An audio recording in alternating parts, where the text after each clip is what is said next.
Welcome to my channel నూ recipes.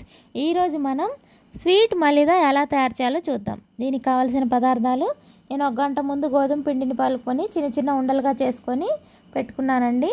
ఆ తర్వాత సన్న అప్పడాల్లాగా చేసుకోవాలండి. మరీ లావుగా ఉండకూడదు, పల్సగా చేసుకొని ఫ్యాన్ కింద ఒక క్లాత్ వేసుకొని ఆ క్లాత్ పైన మనం చేసుకున్న అప్పడాలన్నిటినీ ఆరబెట్టుకోవాలి.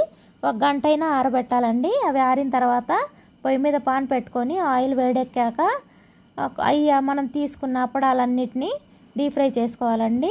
ఇవి గోల్డెన్ కలర్ వచ్చేంత వరకు డీప్ ఫ్రై చేయాలండి. ఇదే మెయిన్.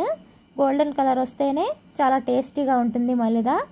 ఆ తర్వాత గోల్డెన్ కలర్ వచ్చిన తర్వాత అన్నిటినీ ఇలాగే చేసుకొని ఒక బౌల్లోకి తీసుకోవాలండి. ఇవి కాస్త 1 గంట పాటు ఆరాలి. ఆరిన తర్వాత కొంచెం కరకరలాడుతూ ఉంటాయి, అప్పుడు తుంచుకోవడానికి కూడా ఈజీగా ఉంటుంది.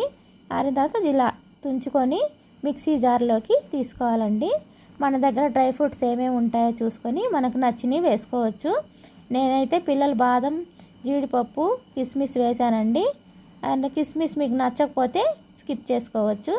ఆ తర్వాత కొంచెం మంచి స్మెల్ కోసం 2 యాలకులు వేసుకోవాలండి. చక్కెర మాత్రం మన టేస్ట్కి నచ్చిన విధంగా వేసుకోవచ్చు. తక్కువ తినేవాళ్ళు ఉంటారు, ఎక్కువ తినేవాళ్ళు ఉంటారు, కాబట్టి మనకి ఎంత తినగలమో అంత చక్కెర వేసుకొని నేను ఒక గుప్పెడు వేసుకున్నానండి. మీకు నచ్చినంత వేసుకోండి. వేసుకున్న తర్వాత మరీ సన్నగా కాకుండా మెత్తగా కాకుండా కొంచెం బరకగా పట్టుకోవాలి.